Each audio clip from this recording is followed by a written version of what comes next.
discernment o pangunawa sa kanyang nagawa ang 15 anyos na suspect sa Tacloban school shootings incident.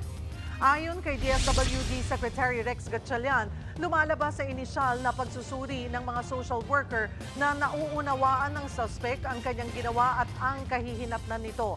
Ayon sa batas, kapag ang suspect ay edad 15 years old plus 1 day hanggang 18 years old at nakitaan ng discernment, maaari itong managot sa batas. Gayunman, nilinaw ng kalihim na beberipikahin pa umano ito ng korte.